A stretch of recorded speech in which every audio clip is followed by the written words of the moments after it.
Ukraine रूस crisis ने पूरी दुनिया को हिला के रख दिया है। ना ही दुनिया की कोई भी ऐसी कंट्री है जो उससे अछूती हो, ना ही भारत है। और ऐसा भी नहीं कहा जा सकता कि कोई भी देश इससे बचा रहेगा या किसी भी देश को इससे कोई लेना देना नहीं है। युद्ध कहीं भी हो, दुनिया के हर देश में इसका असर दिखाई देता है। उसके बाद तमाम संस्थाएं एक्टिव हुई, जिसमें नाटो थी, जिसमें यूएनएससी थी और जिसमें अमेरिका भी कूदा, ब्रिटेन भी कूदा, बहुत सारे लोग कूदे। लेकिन रात को आपने सुना होगा कि यूएनएससी की मीटिंग थी जिसमें भारत ने भी वोट इनकार कर दिया, हालांकि भारत का वोट वहां देना जरूरी था। उसके बाद रूस ने वीटो लगा दिया, वीटो पावर। अब बहुत से लोग जानते हैं कि वीटो पावर क्या है, लेकिन ज्यादातर लोग वीटो पावर नहीं जानते कि वीटो पावर होता क्या है, किस चिड़िया का नाम वीटो पावर है और उससे क्या हो जाता है। ऐसा क्या हो गया कि चार बड़े बड़े देश, बड़ी बड़ी महाशक्तियां एक तरफ है, रूस अकेला खड़ा है और उसने वीटो पावर लगा के इन सबको निरस्त कर दिया। मतलब उनके सारे जो भी फैसले थे, प्रस्ताव थे, वो फेल कर दिए। ऐसा क्या था कि 15 देशों में से 11 देशों के वोट एक तरफ थे, फिर भी वो भी रसिया के खिलाफ, और रसिया ने अकेले वीटो पावर लगा के निरस्त कर दिया। तो जो लोग जानते हैं उनके लिए वीडियो नहीं, लेकिन जो लोग नहीं जानते उनके लिए वीडियो है। इसमें बताया जाएगा वीटो पावर क्या है, वीटो पावर का शाब्दिक अर्थ क्या होता है, वीटो पावर कब से इस्तेमाल में है, वीटो पावर कौन कौन से देश इस्तेमाल कर सकते हैं, वीटो पावर किन देशों ने कितना इस्तेमाल किया, भारत के पास वीटो पावर है या नहीं है, और अगर नहीं है तो भारत वीटो पावर कैसे ले सकता है। इन्हीं सब मुद्दों पर स्टेप बाय स्टेप चर्चा करेंगे। जुड़े रहे, पूरा वीडियो देखते। नमस्कार दोस्तों, मैं हूं हरेंद्र सिंह एहसास और आप देख रहे हैं युग क्रांति न्यूज। दोस्तों सबसे पहले बात कर लेते हैं वीटो पावर है क्या। तो वीटो पावर एक बड़ा समुंदर है जिसे समझना बहुत जरूरी है, लेकिन सबसे पहले ये कहाँ यूज हुआ वो समझना बहुत जरूरी है।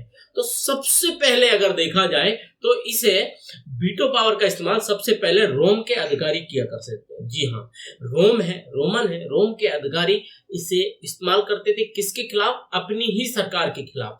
उनकी ही सरकार का कोई ऐसा फैसला जो उन अधिकारियों को मान नहीं है, तो उसका अस्वीकृति देने के लिए, उसको अस्वीकृति देने के लिए, नेग्लेक्ट करने के लिए, अस्वीकार करने के लिए वीटो पावर का इस्तेमाल उस समय होता था, और ये काफी पुराना समय की बात है।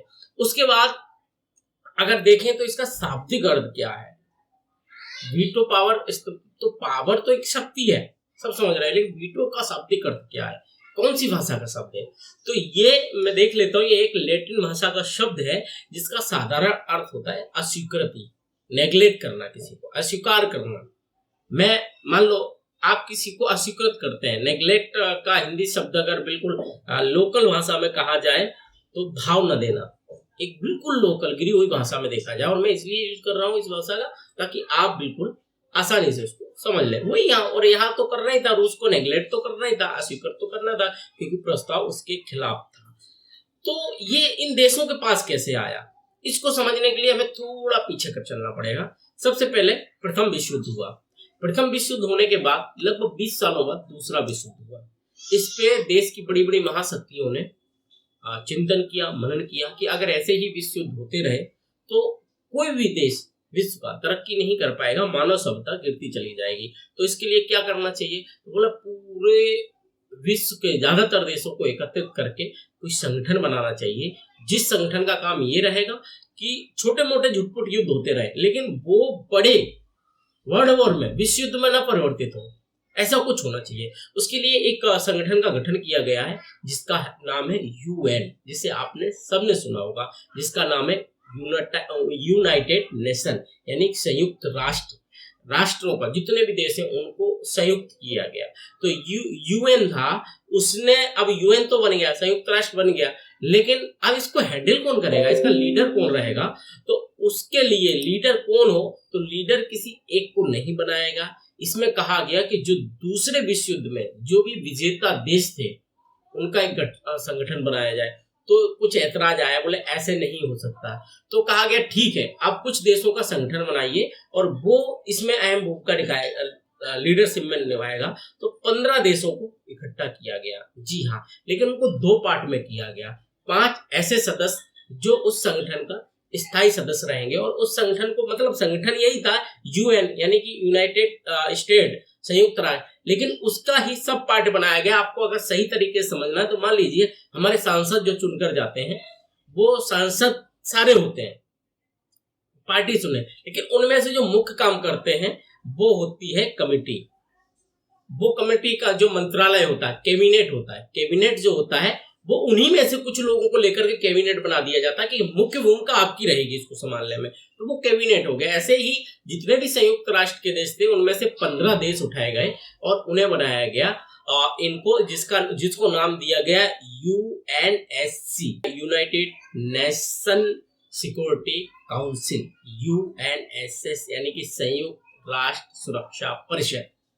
ठीक है, संयुक्त राष्ट्र में से एक पैनल बनाया गया संयुक्त राष्ट्र सुरक्षा परिषद, जिसका काम ये था कि वो नजर रखेगा इन सब चीजों को। अब इसको दो सब पार्टों में बांटा गया। एक था 5 देश जो इसके स्थायी सदस्य थे, जो कभी बदल नहीं सकते, और एक इसके थे वो थे अस्थायी देश जिन्हें बदला जा सकता है। तो 11 अस्थायी देश रखे गए, 10 अस्थायी देश रखे गए और 5 जो थे वो स्थायी देश थे। तो अब स्थायी देश कौन होंगे? तब वहां कहा गया कि जो द्वितीय विश्व युद्ध की विजेता टीम है, जो विजेता देश हैं, उन्हें इनके स्थायी सदस्य बना दिया जाए। तो कौन कौन विजेता था?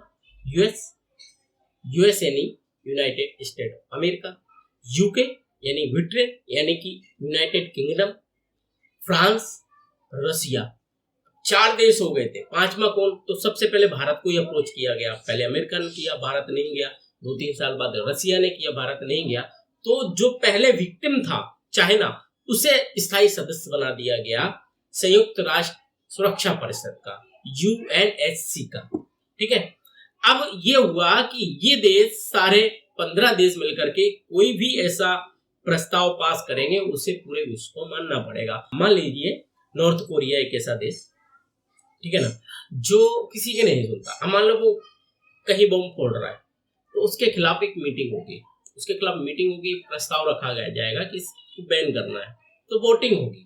तो अब ये कहा गया कि ठीक है 15 देश, देखो 15 लोग एक मत हो ऐसा जरूरी नहीं है। तो किसी भी मुद्दे को लेकर के अगर 15 देश एक मत नहीं हुए तो क्या किया जाएगा? तो वहां ये कहा गया कि 15 में से 9 देश जिस तरफ रहेंगे वो फैसला माना जाएगा। अब आइए देख लेते हैं, कुछ इमेज के जरिए देख लेते हैं। और देखिए सबसे पहले तो ये जो ब्लू टिक वाले देश हैं अधिकतर, ये इनके जो देश ये रहे हैं, ये इनके 5 मुख्य देश हैं, 1 2 3 4, ठीक है, और इसके सब पार्ट है। अब आइए अपने सेकंड इमेज पे आ जाते हैं।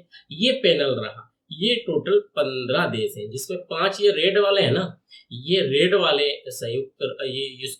अपने संयुक्त राष्ट्र सुरक्षा परिषद के स्थायी देश हैं और बाकी के अस्थायी देश हैं। ठीक है, अब मान लीजिए ये 5 और 10 15 हो गए। अब कहा गया कि 9 सदस्य अगर कोई भी प्रस्ताव को मान लेते, तो जैसे कि मैंने कोरिया का उदाहरण लिया था, मान लो कोरिया के खिलाफ अगर एक चाइना है, बाकी 4 देश मान लो ऐसा कह रहे हैं कि हाँ कोरिया पे बैन लगाना चाहिए। और इनका होता क्या है कि मान लो कोई भी प्रस्ताव पास होता है, इसका डर क्यों है लोगों में? क्योंकि कोई भी प्रस्ताव पास होता है तो, और उस प्रस्ताव को अगर कोई देश तोड़ता है तो इसका रूल्स ये है कि ये 5 जो देश हैं, जो स्थायी देश हैं, इन 5 देशों की फौजें एक साथ मिलकर उस देश पे हमला कर देंगी, और इसलिए सब देश इनकी शर्तों को मानना पड़ता है।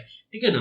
अब क्योंकि बड़ी बड़ी महाशक्तियां हैं, 5 देशों की सेनाएं अगर हमला कर देंगी तो क्या विनाश होगा आप सब समझ सकते हैं। ठीक है, अब मान लो एक ऐसा सवाल था कि मान लो कोई मुद्दा ऐसा फंस जाता, मान लो कोरिया का ही मुद्दा है, 4 यूएस के साथ फ्रांस भी बैठ गया, ब्रिटेन भी बैठ गया, ठीक है, रसिया भी बैठ गया, बोल रहा है कि ठीक है कोरिया पर बैन लगा दो, ठीक है, लेकिन एक चाइना ऐसा जो कह रहा है नहीं मैं कोरिया के पक्ष में हूँ। ठीक है, अब वोटिंग होगी। अब मान लीजिए ये 4 देश आ गए, ठीक है, ये 4 देश आ गए और 5 यहां से आ गए, ठीक है, तो 9 हो गए। अब ये तो अकेला रह गया ना चीन। अब इसने विरोध किया कि हम कोरिया का साथ देंगे, तो अब ये प्रस्ताव तो पास हो गया, मतलब उस पर हमला करना पड़ेगा। तो अब ये क्या कर सकेगा? तो ये वीटो पावर है। अब क्या है, ये स्थायी सदस्य है और वीटो पावर किन्हें दिया गया है? ये जो 5 स्थायी सदस्य हैं इन्हें वीटो पावर दिया गया है। वीटो पावर का जो पूर्ण, जो मैंने कहा अस्वीकृति करना, प्रस्ताव को अस्वीकृत करना, वो वीटो पावर है। तो ये क्या करेगा, ये वीटो पावर लगेगा, वीटो पावर लगा देगा।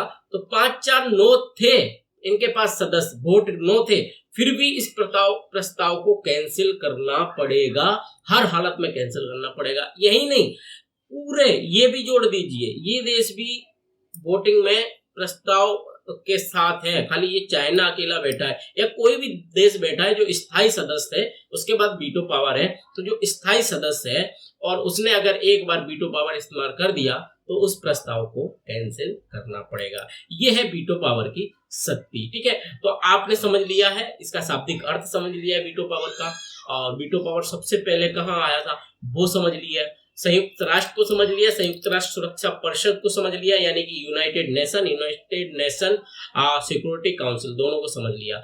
अब ये वीटो पावर है किन किन के पास, तो मैंने कहा जो भी 5 देश हैं स्थायी, उन्हीं के पास वीटो पावर है, यानी कि चाइना, फ्रांस, रसिया, ब्रिटेन यानी कि यूनाइटेड किंगडम, यूके, और संयुक्त राष्ट्र अमेरिका यानी कि यूनाइटेड स्टेट अमेरिका यानी यूएस। ये 5 स्थायी सदस्य हैं, इनके पास ही वीटो पावर है। और अब देख लेते हैं कि वीटो पावर से होता क्या है। तो अगर यूएनएससी के किसी भी प्रस्ताव या फैसले पर कोई एक स्थायी देश जो वीटो पावर लिए है, वो अगर वीटो पावर का इस्तेमाल कर लेता है तो उस प्रस्ताव या फैसले को निरस्त कर दिया जाता है। और यही नहीं, अगर कोई भी प्रस्ताव या फैसले पर 3 बार वीटो पावर का इस्तेमाल किया जाता है तो उसको हमेशा के लिए निरस्त कर दिया जाता है, हमेशा के लिए उस प्रस्ताव या फैसले को निरस्त कर दिया जाता है, दोबारा वो उठाया जा नहीं सकता है। ठीक है, अब अगर देखने जाए तो कि नया देश वीटो पावर कैसे ले सकता है, तो सबसे पहले कि क्या नया देश वीटो पावर ले सकता है? जी हाँ, ले सकता है। स्थायी सदस्य भी बन सकता है, वीटो पावर भी ले सकता है, लेकिन कोई भी ले ले ऐसा नहीं है। तो इसलिए के लिए कुछ शर्तें हैं, देख लेते हैं। सबसे पहली शर्त है आर्थिक रूप से समृद्ध होना चाहिए। मूलतः हम ये कह सकते हैं जो जीडीपी में अच्छा स्थान रखता है वो वीटो पावर का हिस्सा बन सकता है, लेकिन उसके साथ और भी मैं शर्तें बताने वाला हूँ, वो भी फॉलो करनी चाहिए। सिर्फ आर्थिक रूप से आप सक्षम है बन जाए ऐसा नहीं है, लेकिन एक क्राइटेरिया ये भी है कि ये भी आपको फॉलो करनी पड़ेगी। आप कमजोर हैं, आप गरीब देश हैं, तो आप वीटो पावर नहीं ले सकते, ना ही यूएनएससी के स्थायी सदस्य बन सकते हैं। दूसरा है यूएनएससी के स्थायी सदस्य देशों की अनुमति जरूरी है, वो भी सभी के सभी, मतलब स्थायी सदस्य सभी 5 हैं। तो अगर आपको स्थायी सदस्य और वीटो पावर चाहिए तो 5 के 5 देश उस पर सहमति देता है, और भारत से भी यही फेल हो गया था, वरना वीटो पावर भारत को मिल गया होता, क्योंकि वीटो पावर की अस्वीकृति वो भी वीटो पावर के जरिए ही चाइना ने निभाई थी। चाइना ने वीटो पर, क्योंकि भारत के पक्ष में बहुत सारे मत थे, 4 स्थायी देश थे, बाकी के सारे देश भारत के पक्ष में थे कि भारत को वीटो पावर दे देना चाहिए, लेकिन एक चाइना था जो इसको अस्वीकृति दे रहा था, और जब उसको लगा वो उसके मना करने पर भी वोटिंग परसेंटेज भारत की तरफ है तो उसने वीटो पावर लगा दिया, वो भारत को वीटो पावर नहीं देने दिया। यानी कि जिस भारत की बदौलत चाइना बैठा है वीटो पावर लेकर, वही चाइना भारत के खिलाफ ही वीटो पावर का इस्तेमाल करके उसे स्थायी सदस्य वीटो पावर नहीं लेने दे रहा है। तो यानी कि 2 हो गए मुद्दे, एक आपकी आर्थिक स्थिति अच्छी होनी चाहिए, दूसरी आप जो वीटो पावर लेना चाह रहे हैं उसके लिए जो वीटो पावर धारक यानी 5 स्थायी सदस्य यूएनएससी के हैं उनकी 5 की सहमति जरूरी है।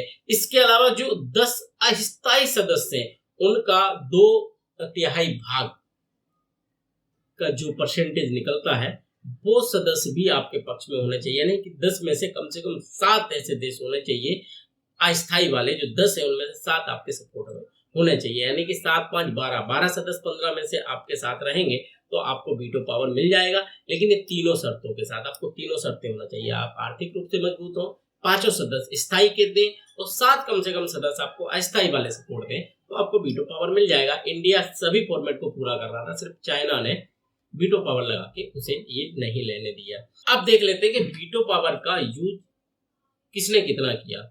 तो सबसे पहले देख लेते हैं, सबसे पहली बार वीटो पावर जो मैंने बताया रोमन वाला, वो तो उस समय अधिकारी किया कर सकते हैं, लेकिन ये जो वीटो पावर लाया गया है, संयुक्त राष्ट्र सुरक्षा परिषद बनाया गया, उसके बाद तो सबसे पहले किसने किया, तो जैसे कि इस बार रसिया ने किया, तो सबसे पहले रसिया ने ही किया था, लेकिन उस समय रसिया विभाजित नहीं था। ये 15 फरवरी 1946 को किया गया था, जो उसका नाम था, रसिया का नाम USSR यूएसएसआर था, यानी कि Union of Soviet Socialist Republic. जी हाँ, एम्पायर खत्म हो गया था, यूएसएसआर हो गया था। और उस समय सबसे पहले 15 फरवरी 1946 को वीटो पावर का इस्तेमाल रसिया ने किया था। इसके डीप में मैं नहीं आना चाहता हूं, अगर आप लोग जानना चाहते हो तो मुझे कमेंट में जरूर बताएं, उस पर मैं एक वीडियो ला दूंगा।